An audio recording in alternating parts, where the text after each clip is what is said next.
I šta je brend? Chrisom Do kaže da je to zapravo osjećaj koji ljudi imaju u stomaku kada pomisle na tvoj proizvod, tvoju uslugu ili tvoju firmu.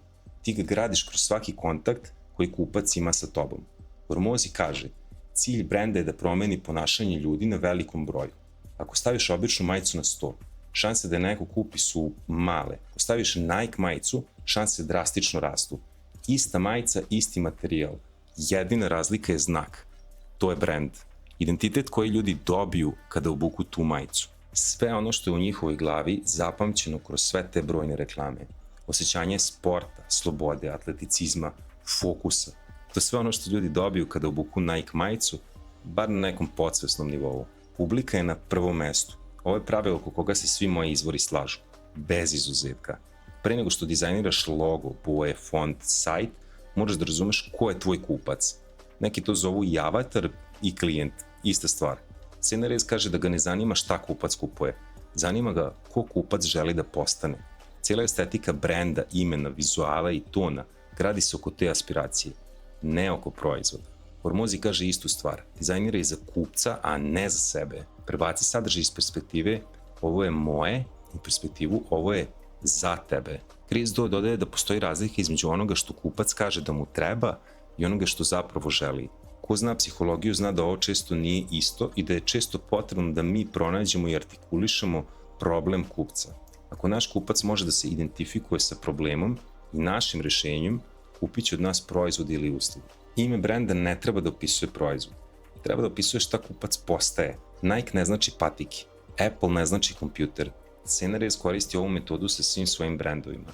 Ime asocira na identitet. To radi vizualnom emulacijom. Nađe brendove koji prodaju istom kupcu, ali drugačiji proizvod. Onda proučava njihov vizualni jezik, odnosno boje, tekst, stil fotografije. Onda sve to samo malo adaptira za svoj proizvod. Chrisom Do dodaje, bolje je biti drugačiji nego biti bolji. Ne pokušaj da budeš bolja verzija konkurencije. Nađi ono što te čini jedinstvenim i pojačaj to. Sve ovo radimo u sledećoj lekciji u praksi.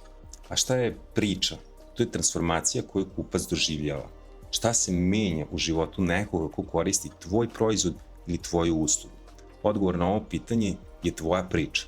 Chrisom Do tvrdi da ta priča mora da ima 3 stvari.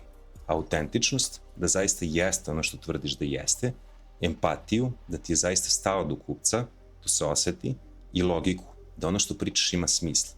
Hormozi dodaje i praktičnu dimenziju. On kaže, priči kako si ti nešto uradio, ne kako se nešto radi. Lično iskustvo se ne može osporiti. Ako kažeš, evo kako sam ja napravio brend od nule, to je tvoja priča i niko je ne može argumentovati. Ako kažeš, evo kako se pravi brend, svako može da te ospori. Do sada sam pričao o stvarima oko kojih se svi izvori slažu, ali postoje ključne razlike i one zavise od toga čime se bavi. Prvo, format sadržaja. Hormozi na osnovu svojih podataka tvrdi da dugačak sadržaj pobeđuje kratki za konverzije.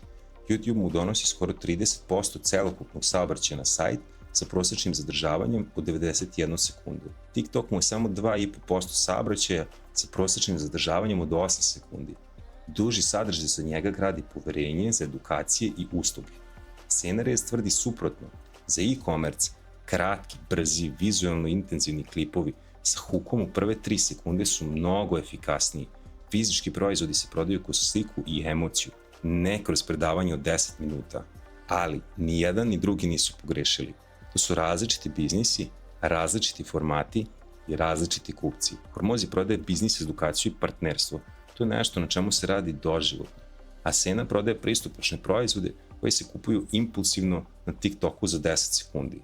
Za proizvode, Mark kaže da tražite potcenjenu nišu unutar postojećeg i dokazanog tržišta. Evo primjer, tržište za obuću je ogromno i prezasićeno, ali niša kao barefoot cipele, one jako ružne cipele, za ljude sa ravnim tabanima, je slobodna i raste.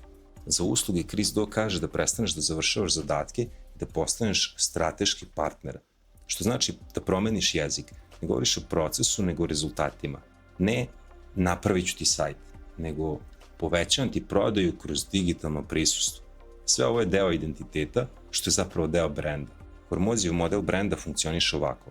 Asociraš poznatu vrednost sa svojim brendom, ponoviš to dovoljno puta i brend postaje samostalan. Ljudi reaguju na njega bez da razmišljaju. Ako si moje godište, Možda se sećaš ovoga. Perilica dulje živi uz galgon. Dakle, strategija zavisi od toga šta prodajete i kome. Zato su ti potrebni dokumenti o kupcu, identitetu i proizvodu.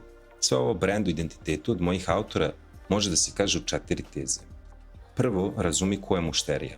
Onda smisli koja je tvoja prednost, koja te čini drugačijim od drugih. Asociraj svoj brend sa pozitivnim asocijacijama, bojama, pričom koja budi osjećanje ili rešava problem. Ponavljaj to dovoljno puta da te mušterije zapamte. Ali kako ovo sve ima veze sa veštačkom inteligencijom? Zato što se svaki od ovih koraka, profila kupca, brend dokumenta, vizualnog identiteta i ostalog danas pravi uz AI gotovo besplatno. Ništa od ovoga nije bilo moguće pre nekoliko godina, a šta nas čeka u budućnosti je naravno još više AI. Svi izvori, odnosno autoriteti koje sam citirao ovde, već uveliko koriste AI. Ali pre nego što krenemo sa praksom, potrebno je da razumeš AI za generaciju slika.